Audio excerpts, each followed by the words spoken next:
সবাইকে আমন্ত্রণ জানাচ্ছি এনটিভির নিয়মিত আয়োজন মার্কেট ওয়াচে। আমি হাসিফ হাসান আপনাদের সাথে আছি। আমাদের সাথে আজকে স্টুডিওতে উপস্থিত আছেন দুজন পরিচিত মুখ। আছেন অর্থনীতিবিদ, ঢাকা বিশ্ববিদ্যালয়ের অধ্যাপক এম শাহজাহান মিনা। স্যার, আপনাকে স্বাগত জানাচ্ছি। আমাদের সাথে আরও আছেন তরুণ বিজনেসম্যান, আছেন শেলটেক ব্রোকারেজের পরিচালক এবং সিইও মঈনুদ্দিন। মঈন ভাই, আপনাকে স্বাগত জানাচ্ছি। স্যার, আপনাকে দিয়ে শুরু করি। স্যার, পুঁজিবাজারে বর্তমান যে অবস্থা, আপনারা দীর্ঘদিন ধরে বলে আসছেন বাজারটা এই জায়গায় থাকার কথা না, সেটি আমরা একটা প্রতিফলন দেখছি যে বাজেটের পর থেকে, মানে জুলাইয়ের প্রথম কার্যদিবস থেকেই বাজারে একটা ইতিবাচক ধারা চলছে। এখন অনেকেই বলছেন যে গত 7 বছরে এমনই হয়েছে, কোনো একটি সময় বাজারে একটা ভালো টার্নওভার দেখা যায়, 1 মাস পর হয়তো বা 15 দিন বা 1 মাস পরই আবার সেই আগের জায়গায় ফিরে যায়। এবারের অবস্থানটা কি সেরকম হবে কিনা? যদি সেরকম হয় তাহলে কি পদক্ষেপ নেওয়া দরকার রেগুলেটরের পক্ষ থেকে? আর রেগুলেটরের পক্ষ থেকে আমরা তেমন কোনো পদক্ষেপ দেখছি না, যেটা দেখছি না এটি কি স্বাভাবিক কিনা? ধন্যবাদ হাসিব আপনাকে। আসলে আমরা তো দীর্ঘদিন ধরে যে জিনিসটা লক্ষ্য করেছি এবং বারবার বলা বলে করে আসছি যে পুঁজিবাজারের গত কয়েক বছর ধরে বেশ কিছু সংস্কারমূলক কাজ হয়েছে। সেটার কারণে একটা বিনিয়োগকারীদের ভিতরে একটা আস্থার ব্যাপার আছে। তারপরে আমরা আরও যে বিষয়গুলি দেখেছি, বাংলাদেশ ব্যাংকের যে এক্সপোজার লিমিট নিয়ে যে বিষয়গুলি ছিল, সেগুলো কিছু কিছু প্রবলেম কিন্তু তারা অ্যাড্রেস করেছে এবং অ্যাড্রেস করাতে এখনও অনেক কিছু করার বাকি আছে, সেগুলো আমরা পরে আসি। এবং আমরা এতে করে আস্তে আস্তে কিন্তু এখন বিনিয়োগকারীরা ফিরে আসছে। এটা হলো 1 নম্বর। 2 নম্বর হচ্ছে যে আসলে আমরা দেখেছি ইভেন ঈদের আগেও আমরা যেটা দেখেছি, বাজারের যে ইন্ডেক্সটা অনেক বেশি ফল করে গিয়েছিল, তখনকার কারণ ছিল ভিন্ন, কিন্তু এখন আবার মানুষ বিনিয়োগে ফিরে আসছে। আর আরেকটা কারণ আমরা যেটা দেখেছি যে আমাদের ইতিমধ্যে ব্যাংকে যে আমরা টাকা আমানত জমা রাখি, সেইখানে ইন্টারেস্ট রেট কিন্তু খুবই কম হয়ে গিয়েছিল। এখন মানুষের কিন্তু বিনিয়োগ করার আর কোনো জায়গা নেই। পক্ষান্তরে আমাদের ব্যাংকগুলোতে প্রচুর আইডেল টাকা পড়ে আছে। অর্থাৎ এই বিষয়গুলিকে আমরা বারবার বলে আসছিলাম যে আসলে পুঁজি এখন শেয়ার বাজারে বিনিয়োগ করার সময় কিন্তু এখনই, এবং আমার মনে হয় তারই একটা রিফ্লেকশন আমরা এটা দেখছি যে হ্যাঁ, অনেকের কাছে অনেক আইডেল টাকা পড়ে আছে, সেগুলি এখন তারা শেয়ারে বিনিয়োগ করছে। এবং শেয়ারে বিনিয়োগ করলে আমরা গত 2-3 বছর যদি রেট অফ রিটার্ন ক্যালকুলেশন করি, তাহলে দেখা যায় অন অ্যান অ্যাভারেজ 12-15% রিটার্ন নিয়ে আসাটা একেবারেই কোনো কঠিন কাজ না। পক্ষান্তরে আমি ব্যাংকে পাচ্ছি মাত্র 5%, 6%। তো এই কারণে এখন অর্থাৎ দুটো দিক, একটা হচ্ছে যে পুঁজিবাজারে বেশ কিছু সংস্কারমূলক কাজ হয়েছে, সেগুলির একটা প্রভাব পড়েছে, এবং যেহেতু মানুষের কাছে এখন বিনিয়োগ করার মতো ফান্ড আছে, সেই ফান্ডটা এখন পুঁজিবাজারে আসছে।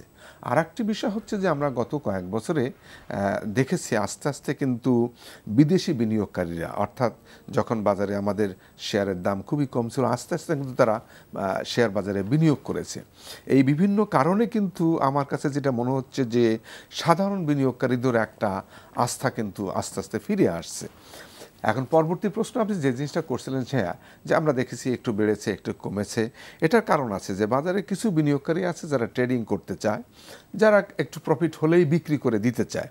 এরকম কিছু বিনিয়োগকারী আছে, তারা দেখছে যখন একটু ফল করছে কিনছে, আবার একটু দাম বাড়ছে তখন বিক্রি করে কিছু প্রফিট তারা করে নিয়ে আবার বাজার থেকে বেরিয়ে আসছে। আবার তারা ওরকম একটা সিচুয়েশনের দিকে তারা সিচুয়েশনের জন্য অপেক্ষা করে। এই যে বিষয়গুলি আছে এখন, কিন্তু আমি যেটা মনে করি বর্তমান যে অবস্থাটা আসছে, এটা কিন্তু আসলে আমাদের বাজারের স্বাভাবিক অবস্থা নয়। এইখান থেকে আমাদের বাজার আরও অনেক সামনে দিকে যাওয়ার মতো প্রচুর স্কোপ আছে, কিন্তু আমরা যেতে পারছি না। তার একটা বড় কারণ হচ্ছে যে আমরা প্রাতিষ্ঠানিক বিনিয়োগকারীরা এখনও কিন্তু ওইভাবে যেভাবে মার্কেটে পার্টিসিপেট করা দরকার, সেই পার্টিসিপেশন তাদের নেই, বিকজ তাদের নিজস্ব ক্যাপিটালে কিন্তু শর্টেজ আছে। তারা দেখা যায় স্যার একটি র্যালির পরে, হয়তো সেটা হচ্ছে 100-200 ইন্ডেক্স বাড়ার পরে প্রাতিষ্ঠানিক বিনিয়োগকারীদের একটা বড় ধরনের বিক্রির প্রেশার আমরা দেখি, তারপরে কিন্তু বাজারটা ফল করে। ওইটাই বলছি যে যেহেতু তারা মনে করে যে আমাদের যেহেতু একটু কম দামে কিনে একটু বেড়েছে, তারা ওখান থেকে প্রফিটটা করে বের করে নিয়ে আসতে চায়। এই যে অর্থাৎ শর্ট টার্ম প্রফিট গেইনিংয়ের যে অ্যাটিচিউডটা, এটা কিন্তু প্রাতিষ্ঠানিক বিনিয়োগকারীদের না থাকাটাই ভালো।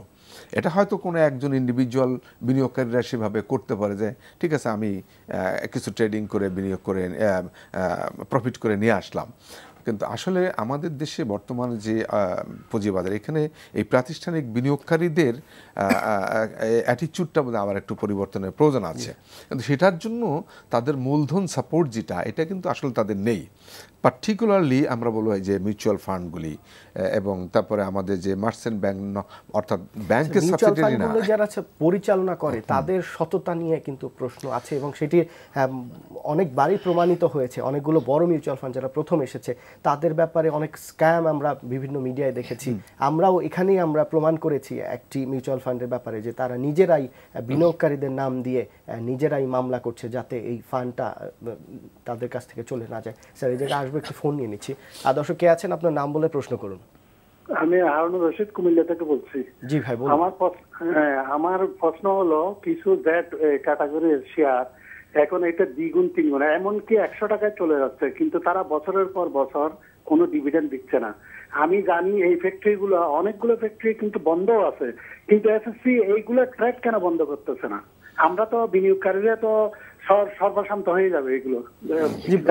দর্শক আপনার প্রশ্নের জন্য ধন্যবাদ। এখানে মানে কোন শেয়ারের প্রাইস বাড়লেই যে এসএসসি ট্রেড বন্ধ করে দেবে সেটিও যৌক্তিক কিনা সেই প্রশ্ন আছে। আর আপনি যদি নিজেই বুঝে থাকেন যে ফ্যাক্টরি চলছে না, তাহলে আপনি কেন, এই অন্য বিনিয়োগকারীরা কেন বিনিয়োগ করছে?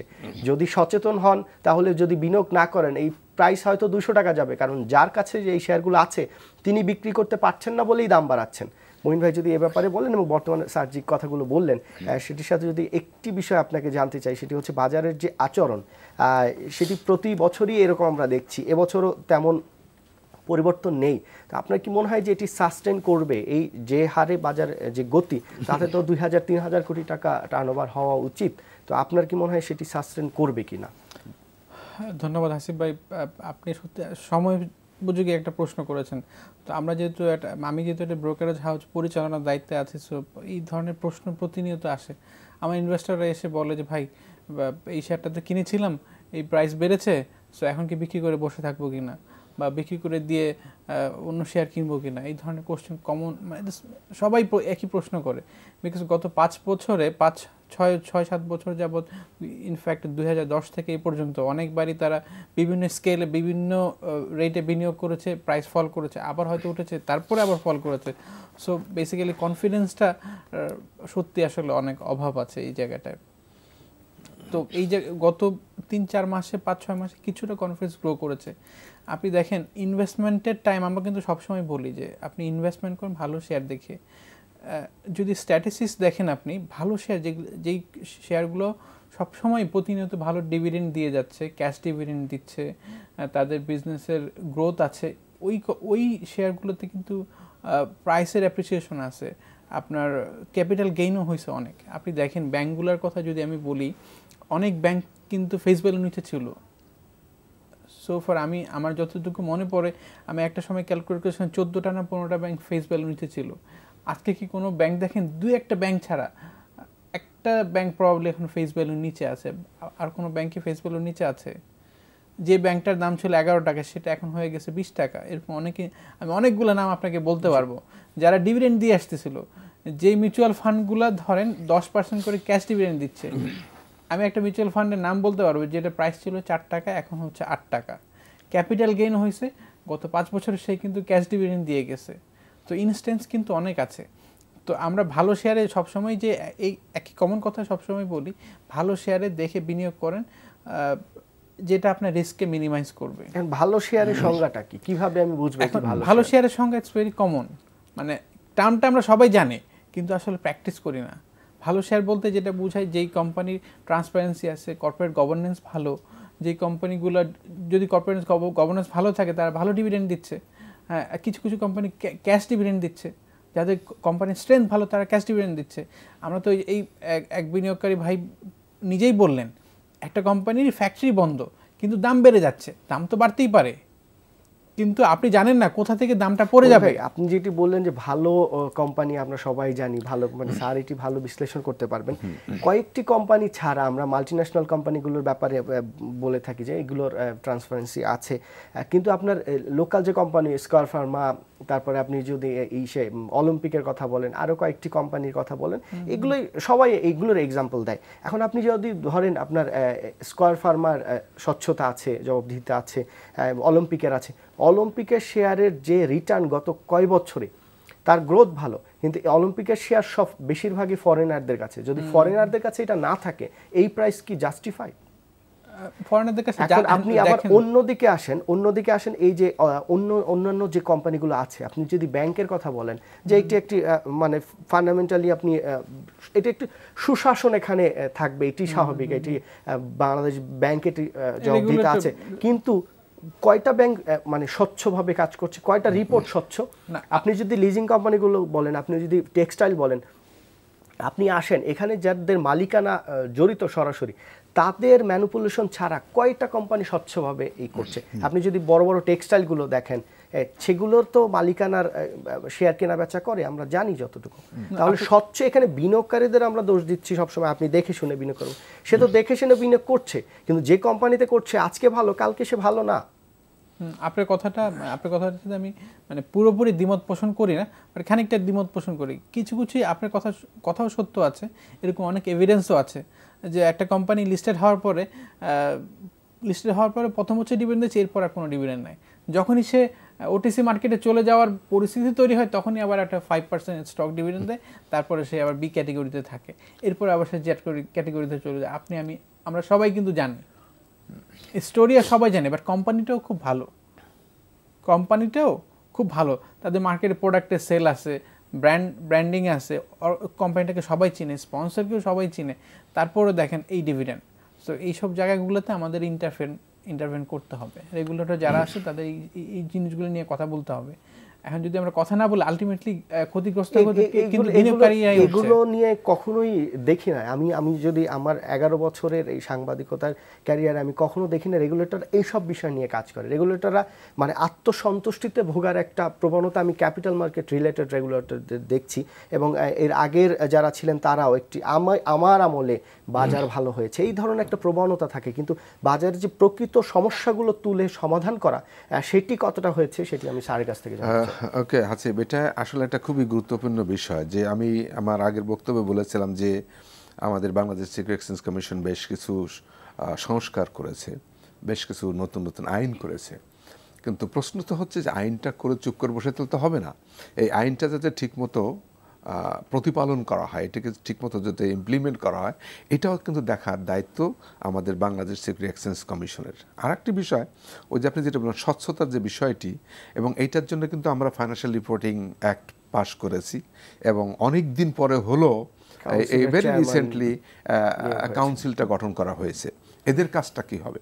এদের কাজটা হবে এইটাই যে আমাদের এই ঢাকা স্টক এক্সচেঞ্জ, ইন্টারন্যাশনাল যে সমস্ত কোম্পানি লিস্টেড আছে, তাদের ফাইন্যান্সিয়াল স্টেটমেন্ট এটা হতে হবে স্বচ্ছ, এটা হতে হবে ফেয়ার, এটা হতে হবে ট্রু, এবং যেটা দেখে একজন বিনিয়োগকারী সেখানে টাকা বিনিয়োগ করবে। অর্থাৎ এখানে কিন্তু আমি মনে করি এটাও আমাদের একটা পদক্ষেপ আমরা নিয়েছি, যদিও অনেক দেরি হয়ে গেছে। ফাইন্যান্সিয়াল রিপোর্টিং অ্যাক্ট হয়েছে কিন্তু প্রায় 3 বছর হয়ে গেল, তাই না? 3 বছর লেগেছে একটা কাউন্সিল গঠন করতে। আর এই যে 3 বছর লেগেছে কাউন্সিল গঠন করতে, এই দায়িত্বটা কার? অবশ্যই এখানে আমি মনে করি এখানে সরকারেরও দায়িত্ব আছে, সাথে সাথে বাংলাদেশ সিকিউরিটিজ অ্যান্ড এক্সচেঞ্জ কমিশনের দায়িত্ব আছে। আমি আইন করে দিলাম, এখন সেই আইনের বডি কনস্ট্রাকশনের জন্য যদি আমাকে আরো 3 বছর ওয়েট করতে হয়। স্যার এই কাউন্সিল কি মানে এটা কি সিকিউরিটিজ অ্যান্ড এক্সচেঞ্জ কমিশনের আন্ডারে? না, আন্ডারে ঠিক না, কিন্তু এটার কাজ হচ্ছে যে এই যে আমাদের পাবলিক লিমিটেড কোম্পানি যেগুলি আছে, অর্থাৎ সমস্ত যে সমস্ত কোম্পানি সাধারণ শেয়ার হোল্ডারদের কাছে টাকা নিয়ে তারা ব্যবসা করছে, তাদের ফাইন্যান্সিয়াল স্টেটমেন্টটা সঠিক হচ্ছে কিনা। যদিও সেটার জন্য আমরা ওই যে আমাদের অডিটরের উপর নির্ভর করি, কিন্তু আমরা দেখেছি তো অডিটররা ঠিকমতো সবাই ঠিকভাবে স্যার, অডিট এখানে আপনি করছে না। যেটি সমস্যা হয়েছে সিকিউরিটিজ অ্যান্ড এক্সচেঞ্জ কমিশনের জনবলের অভাব আছে এবং সম্প্রতি তারা 200 কতজন জনবলের জন্য বলেছে এবং সেটা মনে হয় অনুমোদনও দিয়েছে অর্থ মন্ত্রণালয়। কিন্তু সমস্যাটা এখানে যে এই কাউন্সিলের যে কাজটা আপনি বললেন যে কাউন্সিল আর্থিক প্রতিবেদনের স্বচ্ছতা নিশ্চিত করার দায়িত্ব প্রধান, তো এই বিএসইসি কতটা কিংবা Dhaka stock exchange, Chittagong stock exchange কতটা কোম্পানিকে মার্ক করেছে যে এদের প্রতিবেদন হয়তো স্বচ্ছ না, এরকম আপনি তালিকা হয়তো পাবেন না। এখন আমার লোকবল নেই বলে আমি করতে পারছি না, কিন্তু আমি তো চিহ্নিত করেছি যে এদের সমস্যা আছে, সেটি কিন্তু কেউ করে না। তাহলে এই যে কাউন্সিল যেটা হয়েছে, যে সাবেক সচিব ছিলেন, চেয়ারম্যান হয়েছেন, তাকে তো নতুন করে সব শুরু করতে হবে। এটি কি যে রেগুলেটর যারা ছিলেন, যারা স্টেক হোল্ডার ছিলেন, তাদেরকে একটি দায়িত্বের মধ্যে পড়ে না যে আমার লোকবল নেই, আমি করতে পারি না, কিন্তু আমি চিহ্নিত করেছি, এখন তাদের সামনে এটা উপস্থাপন করা। এখন এটা তো অবশ্যই বাংলাদেশ সিকিউরিটি এক্সচেঞ্জ কমিশনের দায়িত্ব আছে যে আমি যে সকল শেয়ার হোল্ডারদের টাকা বিনিয়োগ করে একটা কোম্পানি লাভ করছে তাদেরকে ডিভিডেন্ড দিচ্ছে না, এখানে শুধু জেড ক্যাটাগরি আর এ ক্যাটাগরি বা বি ক্যাটাগরি শেয়ারকে শ্রেণীভুক্ত করে কিন্তু দায়িত্ব শেষ হবে না। সেই জন্য ওই যে ফাইন্যান্সিয়াল রিপোর্টিং কাউন্সিল যেটা করা হয়েছে, এদেরও দায়িত্ব আছে যে রিয়েলি কোন কোন কোম্পানি তাদের ফাইন্যান্সিয়াল স্টেটমেন্ট এটা ঠিকমতো তৈরি করছে কি, যদি না করে সেখানে কিন্তু শাস্তির বিধানের ব্যবস্থা করতে হবে এবং সেখানে তাদের সঙ্গে বাংলাদেশ সিকিউরিটি এক্সচেঞ্জ কমিশনের একটা কোঅর্ডিনেশন কিন্তু প্রয়োজন আছে।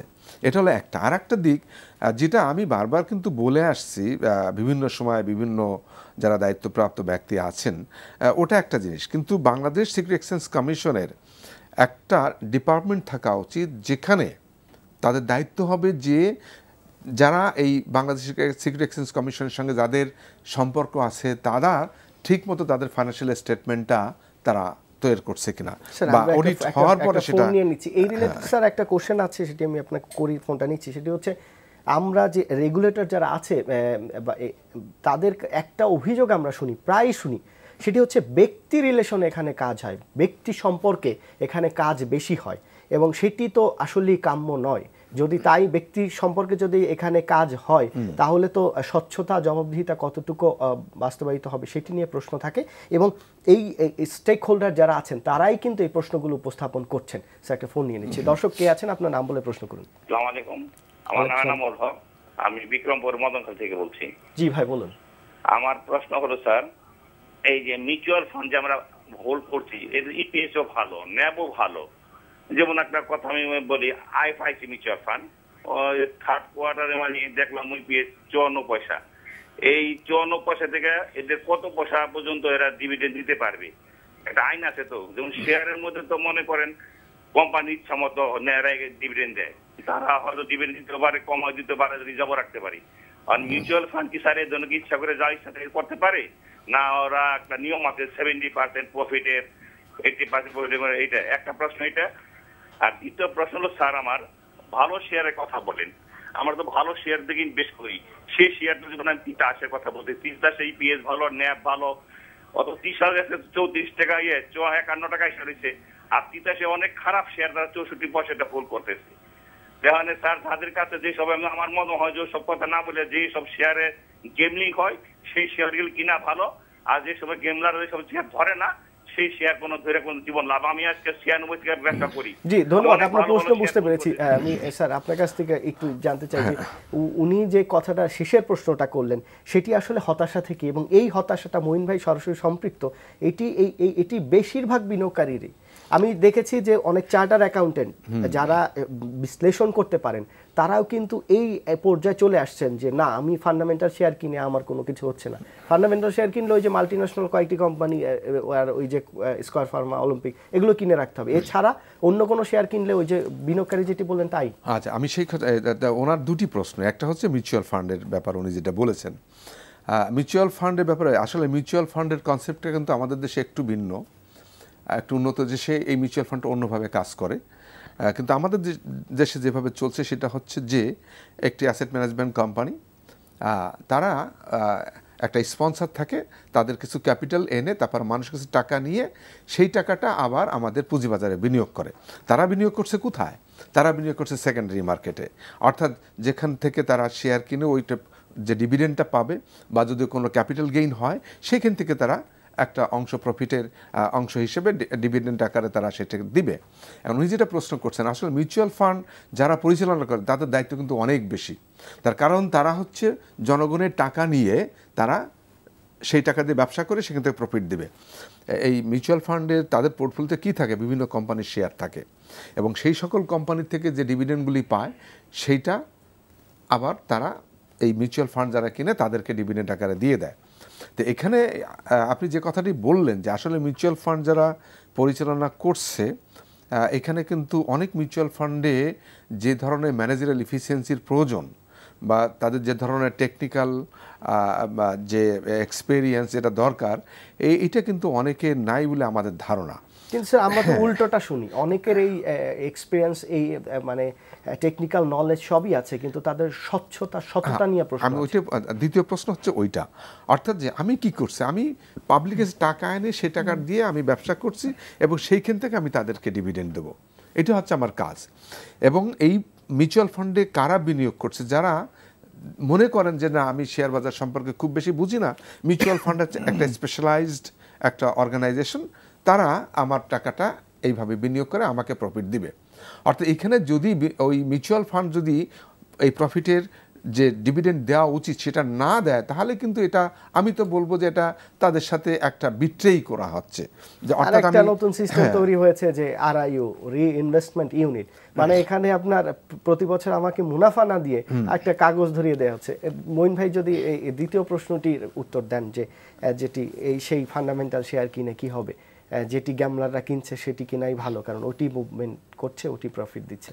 না উনি মানে ওনার প্রশ্নটা ঠিক আছে যে হতাশা থেকে অবভিয়াসলি হতাশাটা একদিনে তো জন্ম হয় না, হতাশার অনেক সময় নিয়ে জন্ম হয়েছে। তো এখন উনি হয়তো ভালো শেয়ার বিনিয়োগ করেছে, ধরুন 2 বছর আগের কথাও যদি আমি বলি, জাস্ট 2 years ব্যাক একটা ভালো শেয়ার বিনিয়োগ করেছে, তো আসলে অ্যাকচুয়ালি কোনো রিটার্ন নাই। বাট আমাদের একটা টেন্ডেন্সিও আছে, এটা বলতে খারাপ লাগে, যে আমরা কেনার পরের দিন থেকে যদি শেয়ারটা না বাড়ে, প্রাইসে যদি কোনো গ্রোথ না দেখি, গেইন যদি না হয়, তাহলে আমরা ধরেই নিচ্ছি যে এটা হয়তো প্রাইস পড়ে যাবে। মার্কেট সিনারিওটা আপনাকে যদি বলি, যে বিনিয়োগকারী প্রশ্ন করেছে আমার কথা যদি উনি শুনেন তাহলে হয়তো বুঝতে পারবেন উনিও এই পরিস্থিতিটার মধ্যে দিয়ে উনিও যাচ্ছেন। আমি আজকে একটা শেয়ারে বিনিয়োগ করলাম, ধরে নিলাম এটা ভালো শেয়ার, আমি সব কিছু দেখে যাচাই বাছাই করে বিনিয়োগ করেছি, তো সব কিছু ভালো। ফান্ডামেন্টাল বলতে যেই শেয়ারগুলোকে আমরা যেই ক্রাইটেরিয়া সেট করে যে ফান্ডামেন্টাল শেয়ারটা মানে সিলেক্ট করি, সেটার মধ্যে সে পড়েছে, fine. All of a sudden হঠাৎ দেখেন মার্কেটটা কিন্তু ডিমান্ড অ্যান্ড সাপ্লাইয়ের মধ্যে চলে। এখন যদি কোনো কারণে এটা ডিমান্ড তৈরি হয়, যে কোনো কারণে, অথবা যদি সাপ্লাই সাইড যদি বেড়ে যায়, প্রাইস কিন্তু পড়ে যাবে। এখন প্রাইস পড়ে যাওয়ার সাথে তার ফান্ডামেন্টালি চেঞ্জ হওয়ার কি কোনো কারণ, মানে কোনো সংযোগ আছে এর মধ্যে? আসলে কিন্তু কোনো কানেকশন নাই। যে কোনো কারণে এটা সাপ্লাই, একটা সাইড থেকে সাপ্লাই এসেছে এবং যার ফলে আপনার প্রাইসটা পড়ে গিয়েছে। আমাদের দেশে কি হয়, আমাদের দেশে মার্কেটটা কিন্তু ম্যাচিওর না। এখন যেই প্রাইসটাতে আমরা অনেক সময় মনে করি যে এখন আন্ডার ভ্যালুতে চলে যায়, কেন আমরা কিন্তু রিয়েল ভ্যালুটা বুঝতে পারি না বলেই কিন্তু প্রাইস আন্ডার ভ্যালুতে চলে যায়। অনেক শেয়ারের প্রাইস এখন 200% বেড়েছে, 300% বেড়েছে, কিন্তু ওই শেয়ারটাই যেই প্রাইসে ছিল আমরা তো ওই প্রাইসে কিনি না, আমরা 200% বাড়ার পরে গিয়ে কিনতে চাই।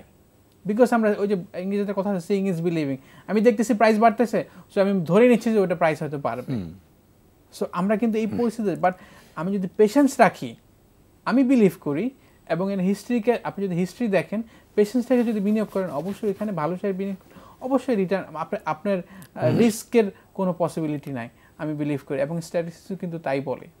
স্যার, নতুন একটা অভিযোগ বিনিয়োগকারীদের দীর্ঘদিন ধরে, সেটি হচ্ছে যে বড় বড় ব্রোকারেজ হাউস বা মার্চেন্ট ব্যাংকগুলোতে যারা তাদের যে পোর্টফোলিওগুলো আছে, কিংবা যাদের পরামর্শ যেসব বিনিয়োগকারী নেন, তারা দেখা যায় যে ওই মার্চেন্ট ব্যাংক বা ব্রোকারেজ হাউসের যারা টপ পজিশনে আছেন তাদের কথায় শেয়ার কিনেন, এবং শেয়ার কিনে দেখা যায় যে বছর পর বছর বসে থাকতে হয়। কারণ যখন ওই শেয়ারটা কিনেন, দেখা যায় যে ওই যিনি কর্মকর্তা আছেন তার ব্যক্তিগত শেয়ারগুলো একটা টপ প্রাইসে বিক্রি করে তারপরে ওই শেয়ারটা বছরের পর বছর বা 6 মাস বসে থাকে, ওইটা সে মুভমেন্টে যাচ্ছে না। ব্যক্তিগত শেয়ারটা আবার অন্য যে কম প্রাইসে আছে সেই স্টকে ওই ব্যক্তিগত ইনভেস্টমেন্ট দেন, তারপর ওইখানে আবার ওই বিনিয়োগকারীদেরকে নিয়ে যান।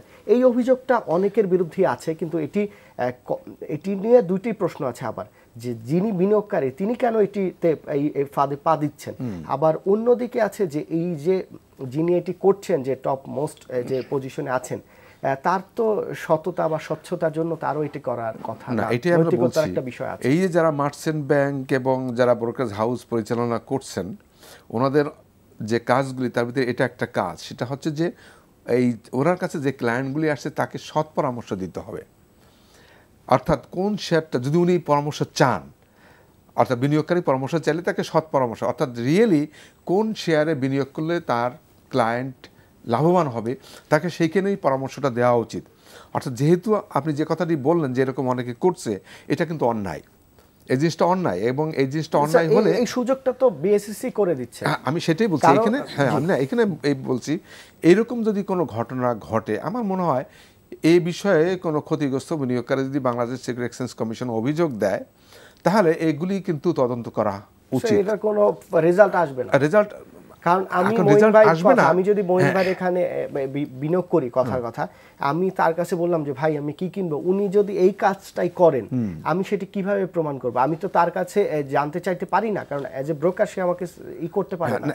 এতে করে যে যদি এরকম কোনো অভিযোগ হয়, তখন একটা বিষয় হবে, যেটা তদন্ত হলে কিন্তু তখন সবাই একটু সতর্ক হবে, অর্থাৎ ওই বিনিয়োগকারীকে আর এই ধরনের পরামর্শ দিতে চাইবে না। কিন্তু স্যার এটি না করে অন্যদিকে যদি করা হয়, আপনি যদি এখন ইন্ডিয়ান মার্কেটে দেখেন, ইন্ডিয়ায় মার্কেট ওপেন, টেলিভিশনে আপনার প্রোগ্রাম হচ্ছে, এখানে বলে দিচ্ছে তুমি এই শেয়ার কিনো, কেন কিনবা, এই যে সুযোগটা যদি বিএসইসি করে দেয়, তাহলে এই প্রবলেমের তো থাকে না। যারা প্রফেশনাল, যারা অভিজ্ঞ, তারা যদি সরাসরি বলে, এই বলতে পারার সুযোগটা যদি বিএসইসি করে দেয়, এখন আমার মনে হয় এইখানে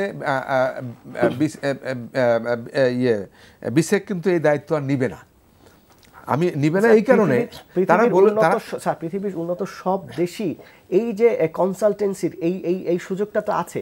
মার্কেট ওপেন, আপনি বলে দিচ্ছেন যে এই শেয়ার কিনো, কেন কিনবা সেই ব্যাখ্যাটাও আছে। আমি সে কথা বলছি, আসলে এই কাজটির জন্য এখন প্রধান দায়িত্ব এই পালন করার কথা কিন্তু এই আমার যে ব্রোকারেজ হাউস যাদের মাধ্যমে আমি শেয়ারটা কিনছি, বা যে মার্চেন্ট ব্যাংকের সঙ্গে আমি আমার বিজনেস সম্পর্কটা গড়ে তুলছি, তাদের কাজ কিন্তু এইটা।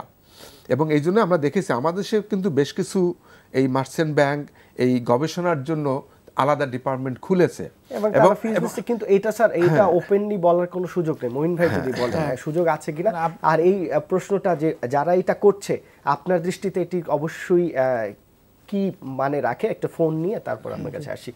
দর্শক কে আছেন, আপনার নাম বলে প্রশ্ন করুন। হ্যালো, জি বলুন ভাই। আচ্ছা, আপনারা বলছেন যে বিনিয়োগকারীদের জানাশোনার অভাব, তা আপনারা যে আইপিও ভ্যালু নির্ধারণ করেন, তারপরে দেখা যাচ্ছে ওইটা মার্কেটে আসার পরে 1 বছর না যাইতেই আইপিও ভ্যালুর অর্ধেকে নামিয়ে আসে, 60 টাকারটা 30 টাকা, 25 টাকারটা 12 টাকা। তো এই ক্ষেত্রে বিনিয়োগকারীর, সাধারণ বিনিয়োগকারী তো অত আপনারা বিশ্লেষণ করে দিচ্ছেন যে এটার এই 60 টাকা হবে, আমরা 60 টাকা দিয়ে আইপিও নিলাম, আরো কিছু মার্কেটের থেকে কিনলাম 50 টাকা দিকে, পরে দেখা গেল ওটা 35 টাকা 30 টাকায় নেমে বসে আছে। তাই ক্ষেত্রে বিনিয়োগকারীর কি বিচার বিশ্লেষণ? জি ধন্যবাদ আপনাকে। এখন আপনাকে যদি প্রশ্ন করা হয় যে আপনার 10 টাকা ফেস ভ্যালু শেয়ার আপনি 50 টাকায় প্রথম দিন আসলে কেন কিনছেন, তার উত্তর কি দিবেন? আবার বিএসইসি যদি বলে যে আমি তো ফিক্সড প্রাইসে অনুমোদন দিচ্ছি, অথবা বুক বিল্ডিং এ দিলে এই প্রাইস তো আমি নির্ধারণ করছি না, এখানে বিনিয়োগকারী নির্ধারণ করছে, তখন তার উত্তর কি দিবেন? আসলে আপনাকেই সচেতন হতে হবে আপনি কোন প্রাইসে কিনবেন। মঈন ভাই যদি আগে ধন্যবাদ। আপনার দুইটা প্রশ্ন ছিল, একটা হচ্ছে আমরা যে রেকমেন্ডেশনগুলো দিই বা অফিসিয়ালি আনঅফিসিয়ালি যেভাবে বলি, এটা উন্নত বিশ্বে আপনি ঠিকই বলেছেন যে উন্নত বিশ্বের প্রত্যেকটা উন্নত দেশগুলোতে যেখানে ক্যাপিটাল মার্কেট এক্সপ্লোর করছে ওদের আলাদাভাবে লাইসেন্স দেওয়া আছে, এবং তারা কিন্তু লাইসেন্স পাচ্ছে, মানে একজন ব্যক্তিও পাচ্ছে, প্রতিষ্ঠানও পাচ্ছে, তিনি প্রতিষ্ঠান, ব্যক্তির নামে কিন্তু লাইসেন্স হচ্ছে। জি, এখন উনি রেকমেন্ড করতে পারে, উনি রিপোর্ট পাবলিশও করতে পারেন, এবং ওই রিপোর্ট পাবলিশের উপরে অনেকে রিলাই করে ইনভেস্টমেন্টও করেন, এবং এই রিপোর্টগুলো কিন্তু অনেক এক্সপেন্সিভও ওই দেশগুলোতে। সো যারা প্রফেশনাল পিপল, যারা দে ক্যান পাবলিশ। আমাদের দেশে এই আইনগত কিছু জটিলতার কারণে কিছু খসড়া আইন তৈরি হয়েছে, বাট ওই পুরোপুরিভাবে এটা আসলে ইমপ্লিমেন্টেশন হয় না।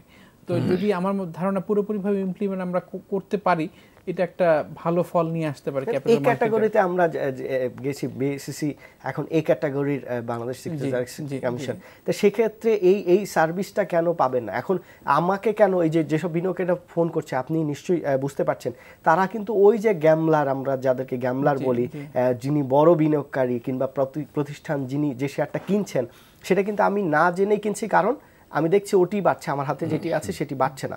এখন এই ক্ষেত্রে যদি এই সার্ভিসটা দেওয়ার লাইসেন্সটা বিএসসিসি দিয়ে দেয়, সেক্ষেত্রে আপনি এই হয়তো এই প্রোগ্রামই আপনি 5টা শেয়ারের নাম বলবেন যে এই 5টা আপনি কিনেন, এই কারণে কিনেন, আপনি কিন্তু বলে দিলেন, আমি কিন্তু কারণগুলো জানতে পারলাম, আমার পক্ষে সব কারণগুলো জানা সম্ভব না।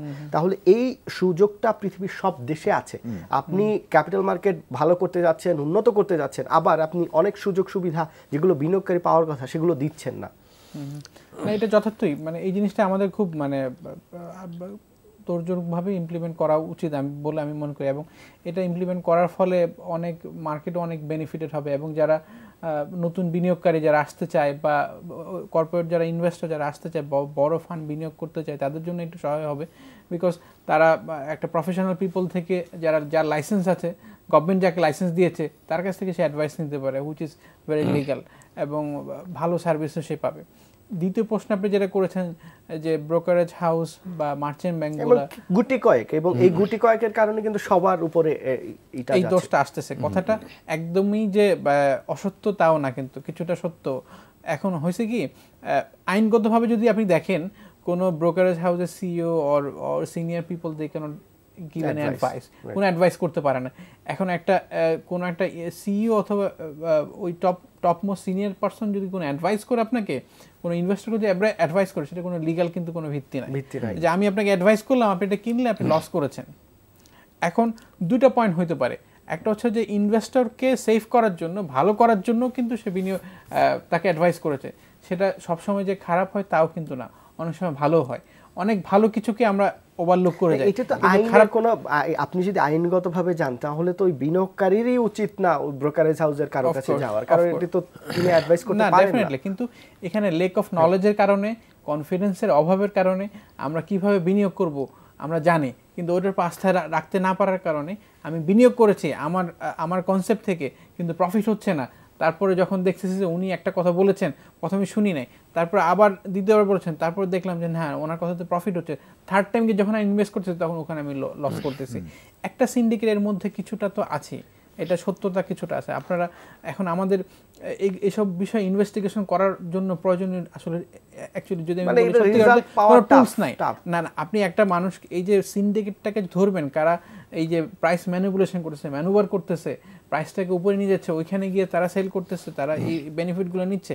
আমরা কি করি, 2010 সালে যখন তদন্ত হয়েছে দেখতেছি যে কার অ্যাকাউন্টে সবচেয়ে বেশি টার্নওভার হয়েছে, কে সবচেয়ে বেশি প্রফিট করেছে, বাট এগুলো তো আসলে কোনো টুলস না।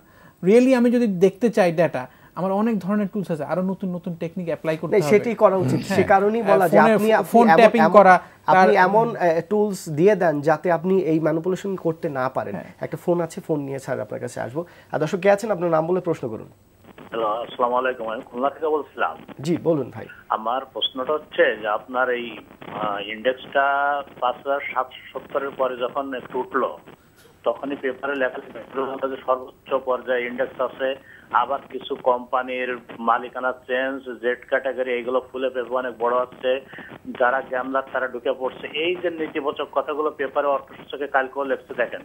এরপরে আমরা আসলে কি 10 সালে ধরার পরে মার্কেটটা কি খুবই কি বাড়ছে, এখন 2 দিন বাড়লেই মার্কেট, পার্শ্ববর্তী যে ভারতের মার্কেট দেখেন কিভাবে বাড়ছে, আর আমরা তো সেখানে 10 সালের 10ই এখনো কভারেজ করতে পারি নাই। সেক্ষেত্রে ভালো কোম্পানির ব্যাংকগুলো আমাদের। জি দর্শক, আপনার প্রশ্ন আমরা বুঝতে পেরেছি। এটি আমরা এই জানুয়ারিতে যখন বাজার বেড়েছিল তখন আমরা এরকম প্রশ্নের সম্মুখীন হয়েছিলাম যে কিছু মিডিয়া এরকম বলছে, কিন্তু এখানে প্রশ্নটা হচ্ছে যে আপনি দেখেন 2010-এর কথা যদি মনে হয়, 2010, 9, 8, 7 এই সময় কোনো একটি যদি মিডিয়ার কথা বলি, কোনো একটি নিউজ পেপার তারা নিউজ করলে কিন্তু বাজার তার পরের দিনই পড়ে যেত, কিংবা তারা নিউজ করলে অনেক কোম্পানি শেয়ার হল্টেড হতো। এখন কি সেটি হচ্ছে? আপনি দেখেন টপ লিডিং নিউজ পেপার কিংবা যে টেলিভিশনগুলো আছে তারা যখন নিউজ করছে সেটি কিন্তু বাজারে খুব বেশি এফেক্ট হচ্ছে না। কারণ এখন সচেতনতা আগেই বেড়েছে। আপনার টাকা আপনি বিনিয়োগ করছেন, এখানে আপনি ওই একটা আমরা কি বলছি তার উপর ভিত্তি না করে আপনি কোম্পানি শেয়ারে বিনিয়োগ করেছেন, আপনি সেটির উপরে আস্থা রাখুন, তাহলে বাজার এই অবস্থা হবে না। স্যার হ্যাঁ, ওই আমি আগে যে কথাটা বলছিলাম যে আপনি যেটা বলেন যে বিনিয়োগকারীরা যাতে ক্ষতিগ্রস্ত না হয়, তাদেরকে কিভাবে আমরা অ্যাডভাইজারি সার্ভিসটা দিতে পারি, এটার জন্য কিন্তু এই যে আমাদের অ্যাসেট ম্যানেজমেন্ট কোম্পানিগুলিকে লাইসেন্স দেওয়া হচ্ছে, তাদের কিন্তু এটা একটা কাজ যে তারা বিনিয়োগকারীর কাছে কিছু কোম্পানি সম্পর্কে ভালো খবর বা খারাপ খবরগুলি তুলে ধরবে।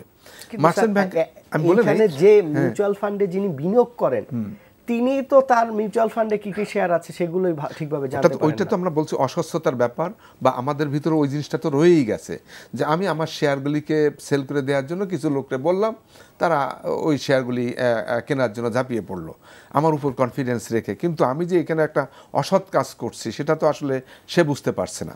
তো এই জন্য যে কাজটি করা দরকার যে বিনিয়োগকারীকে আসলে তাদেরকে কোন শেয়ারে বিনিয়োগ করতে হবে এভাবে ভালো অ্যাডভাইস দিতে হবে। সেই জন্য তাদের যে এই যে আমি যেটা বললাম যে মার্চেন্ট ব্যাংক, ব্রোকারেজ হাউস বা অ্যাসেট ম্যানেজমেন্ট কোম্পানি, তাদের প্রত্যেকটা কোম্পানির একটা ভালো রিসার্চ অ্যান্ড ডেভেলপমেন্ট একটা সেল থাকা উচিত। অর্থাৎ তারা বিভিন্ন কোম্পানির সম্পর্কে অ্যানালাইসিস করবে, তাদের ফাইন্যান্সিয়াল টেকনিক্যাল অ্যানালাইসিস করবে, করে তারা বিনিয়োগকারীদেরকে একটা ইনফরমেশন দিতে পারে যে এই কোম্পানি ভালো, এই কারণে ভালো, এই কারণে এই কোম্পানির শেয়ারটা এখন আন্ডার প্রাইসড, এখানে টাকা বিনিয়োগ করা যেতে পারে, এটা ওভার প্রাইসড, এখানে টাকা বিনিয়োগ করা উচিত না। এই সার্ভিসটা কিন্তু এদের দিতে হবে। এখন এই জন্য কিন্তু তাদেরকে লাইসেন্সটাও দেওয়া হয়েছে, কিন্তু অনেকে কিন্তু সেই সার্ভিসটা দিচ্ছে না। আর একটা বিষয় দেখেন, আমার কাছে এটা খুব, আমরা যখন ওই যে Bangladesh security exchange commission literacy প্রোগ্রামটা উদ্বোধন করা হলো, মাননীয় প্রধানমন্ত্রী উদ্বোধন করলেন এবং তারপরে একটা বিরাট সাড়া পড়ে গেল, বাংলাদেশে এবার সব মানুষই শেয়ার বাজারে বিনিয়োগ করার জন্য শিক্ষিত হয়ে যাবে। অর্থাৎ এখানে আর কেউ ইরেশনাল বিনিয়োগকারী থাকবে না, সবাই র্যাশনাল বিনিয়োগকারী হয়ে যাবে। কিন্তু এইটা আসলে একটা অবাস্তব জিনিস। তবে হ্যাঁ, উপকার কিছু হতে পারে, কিছু ট্রেনিং দিয়ে আমি কিছু লোককে বলে দিলাম যে হ্যাঁ এই হচ্ছে আমাদের একটা শেয়ারের মৌলিক বিষয়গুলি, এই বিষয়গুলি দিয়ে বিনিয়োগ করা উচিত। স্যার এখানে বিভিন্ন স্টেক হোল্ডাররা বলছেন যে এখানে একটি প্রোগ্রাম হয়েছে খুলনাতে, সেখানে আসলে একটা মিলন মেলা, সবার সাথে একটু পরিচয়, এইটাই এখানে যে বিনিয়োগকারীদের শিক্ষিত করার বিষয়টা সেটি আসলে হয় নাই। না, ওটা তো এটা তারা বলছে কেবল শুরু করেছে, এটার জন্য তারা একটা একাডেমি করার কথা চিন্তা ভাবনা করেছে, আমি দেখেছি পত্রপত্রিকায়। আরেকটি প্রোগ্রাম আছে, সেটির ব্যাপারেও আমরা শুনছি এরকমই হয়তো হতে যাচ্ছে। স্যার একদম শেষ পর্যায়ে, আচ্ছা, সেই জন্যই বলছি আসলে এই যে আমি যেটা বললাম যে আমরা স্টেপ নিচ্ছি, আইন করছি, কিন্তু সেইগুলিকে বাস্তবে নিয়ে যাওয়ার জন্য যে কাজগুলি দরকার ওটা আর একটু সতর্কভাবে এবং একটু সিরিয়াসলি করা দরকার। একদম শেষ পর্যায়ে যে বিনিয়োগের এই বাজার নিয়ে এখন কি শঙ্কিত হওয়ার কোনো কারণ আছে কিনা? আমি মনে করি শঙ্কিত হওয়ার কোনো কারণ নেই, বাট তারপরেও আপনারা যেই শেয়ারে ইনভেস্টমেন্ট করবেন স্পেকুলেশনে কখনোই কান দিবেন না। যখন ইনভেস্টমেন্ট করবেন তখন সে যাচাই বাছাই করে ইনভেস্টমেন্ট করেন। হঠাৎ করে যে শেয়ার বেড়ে যাচ্ছে, এক সপ্তাহের মধ্যে 15%, 20% বেড়ে গেছে, আপনি দেখে একটু প্রাইসটা দেখে বিনিয়োগ করুন। যদি প্রাইসটা ভালো প্রাইসে বিনিয়োগ করতে পারেন, অবশ্যই আপনার রিটার্ন হওয়ার সম্ভাবনা অনেক বেশি। আপনাকে অনেক ধন্যবাদ স্যার, অনেক ধন্যবাদ। আপনাকে ধন্যবাদ আসিফ। দর্শক, কোনো একজন বিনিয়োগকারী যিনি একটি মার্চেন্ট ব্যাংক চালান, তার সাথে আমি গত কয়েকদিন ধরে যোগাযোগ করছি। তিনি আমাকে যেটি বলেছেন সেটি হচ্ছে যে উনি আগে অনেক বড় বড় বিনিয়োগকারীদের সাথে যোগাযোগ রাখতেন এবং সেই অনুযায়ী শেয়ার কিনতেন, কিন্তু ওনার স্ট্র্যাটেজি এখন চেঞ্জ। উনি দেখছেন কোন খাতের কোন শেয়ারটি সবচেয়ে কম প্রাইসে আছে, সেটিতে উনি বিনিয়োগ করছেন এবং গত 2 মাসে তার রিটার্ন সবচেয়ে বেশি। আপনারা কি করবেন? বিনিয়োগ করবেন, আপনার টাকা আপনি বিনিয়োগ করবেন, কোন শেয়ারে বিনিয়োগ করবেন সেই দায়ভার সম্পূর্ণ আপনার। এখানে অভিযোগ দেওয়ার কিছু নাই, বিনিয়োগ করার আগে আপনি ভাবুন। সবাই ভালো থাকবেন। এই অনুষ্ঠানটির উল্লেখযোগ্য অংশ আগামীকালকে আপনারা দেখতে পারবেন দৈনিক শেয়ার বিজে। আল্লাহ হাফেজ।